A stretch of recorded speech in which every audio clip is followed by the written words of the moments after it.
Pemirsa di Seruput yang dimuliakan Allah, kita sudah mendengarkan pemaparan dan penjelasan dari ketiga narasumber kita.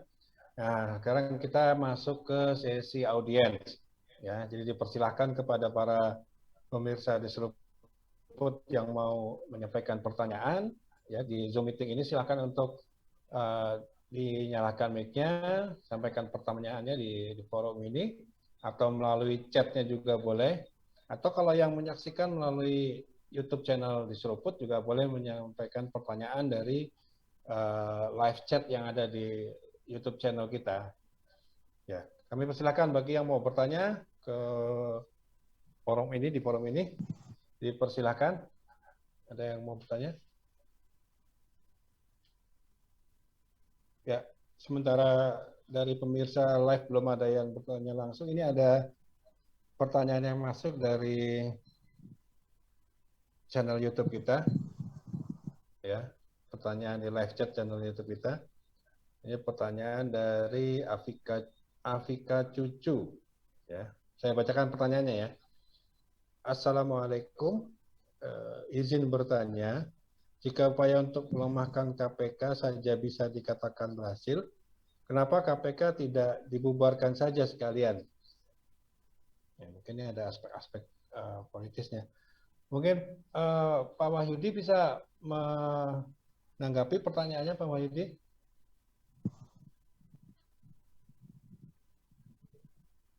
Kenapa nggak Baik. dibubarin aja gitu, sekalian KPK-nya? Dari Afrika ya, Ah, ya memang kayaknya kita tanyakan langsung kepada yang punya kewenangan mestinya ini ya.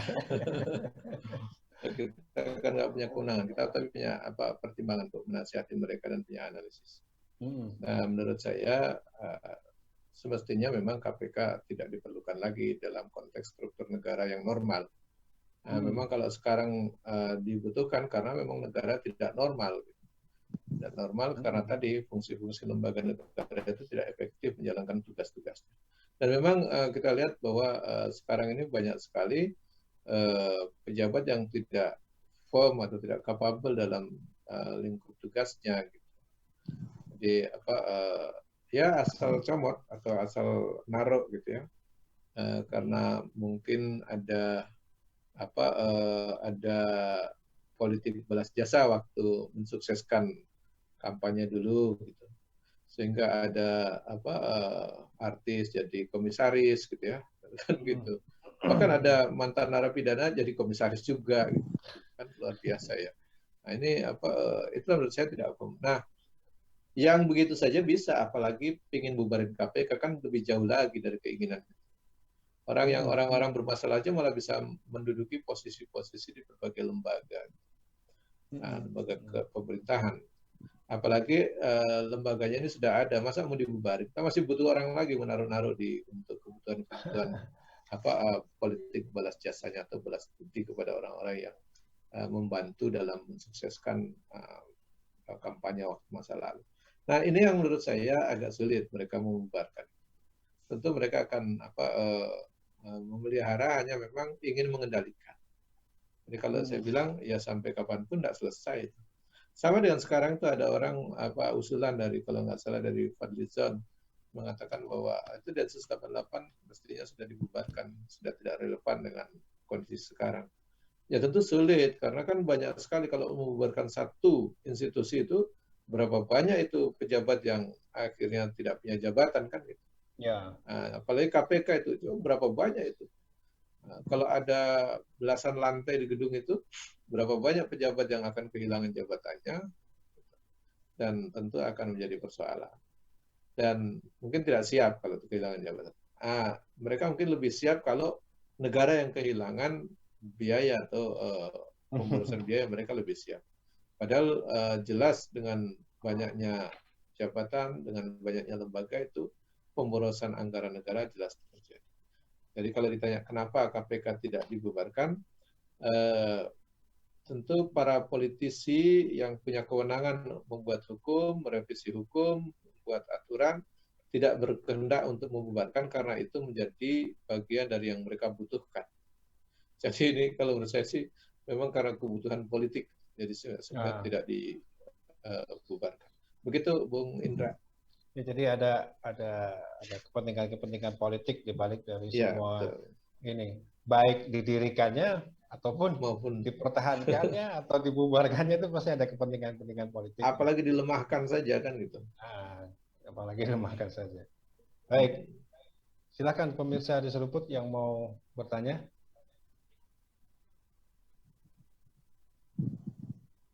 Saya lihat di chat dulu. Rupanya belum ada. Dan oh ya, pemirsa, ini nggak terasa waktu sudah hampir jam 10:30 malam ya. Ya, tadi mohon maaf karena acara sempat tertunda sekitar 30 menit. Tapi ya kita nggak bisa terlalu berlarut-larut juga ini, Pak Kiai, Pak Wahyudi dan Bung Ihsan. Ya, mohon maaf karena sudah terlalu malam. Tapi saya berikan kesempatan dulu untuk menyampaikan closing statement, nah, barang 3 menit bagi masing-masing pembicara kalau mau menyampaikan closing statement. Baik, pertama saya coba Bung Ihsan masih bergabung? Masih, Ustaz. Masih. Silakan kalau ada yang mau disampaikan ya, sekitar 3 menit untuk closing. Terutama ini kan ini mahasiswa ini ya. Harapan masa depan umat, masa depan bangsa gitu ya. Silakan, Bung Ihsan. Ya, sudah kelihatan belum ya muka saya? Belum sih. Kameranya udah diaktifin belum? Udah sih, ini udah nyala sih indikatornya. Sebentar, coba saya ulang. Masih gelap ini. Kayaknya jaringan saya kayaknya, Ustaz. Oh gitu. Iya. Ya nggak apa-apa. Silakan kalau mau disampaikan closing statementnya. Ya, saya mengajak seluruh mahasiswa untuk kita mulai sadar gitu bahwa permasalahan korupsi bukanlah permasalahan ya jadi buram gini. Nggak apa-apa, tetap ganteng kok. Tetap ganteng walaupun buram kameranya. Kan orangnya nggak buram. Bentar. Oke. Silakan. Udah jelas itu. Ya, saya mengajak kepada seluruh mahasiswa yang nonton maupun yang teman-temannya lain untuk kita sama-sama menyadari bahwa korupsi ini bukanlah permasalahan orang per orang, tapi permasalahan sistem apa yang mengatur gitu. Sistem apa yang mengatur. Nah, saya mengajak teman-teman, ayo kita lebih sering lagi menggalakkan lagi kajian-kajian diskusi di kalangan mahasiswa yang lebih berbobot. Jadi jangan, kalau sampai sekarang kan kita melihat bahwa teman-teman mahasiswa kalau diskusi itu nggak jauh-jauh dari uang. Bagaimana cara bekerja, bagaimana berusaha, dan itu sangat bisa dipahami karena rezim pun pemerintah sekarang kan yang menyorot pemuda-pemuda sukses itu pemuda-pemuda yang bisa menghasilkan lapangan pekerjaan, pemuda-pemuda yang bisa memiliki penghasilan pasif income, penghasilan yang bukan dari kerjaan utamanya gitu, tapi bisa mencukupi kebutuhan-kebutuhan sekunder dan tersiernya. Sedangkan pemuda-pemuda yang peduli terhadap masyarakat, yang aktivis, itu digambarkan negatif gitu. Entah dengan stigma bahwa aktivis itu orang-orang miskin, aktivis itu orang-orang yang gagal di kampusnya, dan segala macam. Nah, saya ingin mengajak seluruh mahasiswa khususnya untuk mari kita galakan lagi diskusi, kita perdalam lagi dialektika, kita perdalam lagi untuk mencari tahu bagaimana cara menyelesaikan masalah kenegaraan ini. Karena ketika negara ini tidak beres gitu, maka selamanya kesenjangan, ketidakadilan itu akan selalu ada gitu. Akan selalu ada. Saya mengajak seluruh mahasiswa untuk gabung ke Gema Pembebasan karena kita sudah mengkajinya hingga ke tahap akar permasalahannya itu apa gitu. Akar masalahnya apa. Dan yang terakhir, saya juga mengajak kepada seluruh bapak-bapak, ibu-ibu yang menonton hari ini untuk mengajak anak-anaknya yang masih kuliah, yang mahasiswa itu untuk bisa membersamai kami dalam perjuangan membenahi tata negara dan tata dunia ini gitu. Terdengar terlalu heroik memang, tapi kita yakin itu akan membuahkan hasil. Kenapa? Karena Rasul sendiri pernah bilang tuh summa takunu khilafatan alamin haji nubuwah. Khilafah alaman haji kenabian akan kembali lagi. Jadi perjuangan kita adalah satu-satunya perjuangan yang sudah dipastikan bakal berhasil. Sedangkan perjuangan teman-teman mahasiswa lain, sekuler, liberal maupun yang komunis sosialis itu tidak ada jaminan bahwa perjuangan mereka itu akan langgeng, akan berhasil selamanya hingga akhir zaman. Jadi saya juga mengajak kepada seluruh bapak-bapak dan ibu-ibu agar anak-anaknya yang kuliah itu tidak hanya difokuskan untuk belajar akademik di kelas ataupun difokuskan untuk mendapatkan pekerjaan yang bagus, tapi juga mengajak anak-anaknya bergabung bersama kami. Kita berusaha untuk merubah keadaan masyarakat yang tidak beres ini gitu. Itu aja sih dari kami, Seth. Ya, jadi ajakan untuk mau peduli terhadap kondisi masyarakat, terhadap kondisi umat, dan mau juga aktif gitu ya, memperjuangkan yang terbaik bagi masyarakat gitu ya. Baik, terima kasih Bung Ihsan. Yang kedua, Pak Wahyudi, silahkan kalau mau sampaikan penutupnya. Ya, singkat saja, Ya. bahwa memang korupsi tidak berakhir, apalagi hanya mengandalkan adanya KPK. Jadi KPK sendiri bagian dari permasalahan sistem itu sendiri, dan korupsi ini bukan sekedar persoalan individu. Kalau cuma sekedar persoalan individu yang nakal, yang korup, tangkap harusnya selesai. Tapi karena sudah banyak ditangkap dan terus tumbuh lagi oknum-oknum baru, kalau mereka bilang ini menunjukkan bahwa para koruptor ini bukan sekedar kenakalan individu, tapi ini sudah diproduksi oleh sebuah sistem yang memang memberikan mereka bisa tumbuh untuk menjadi para koruptor.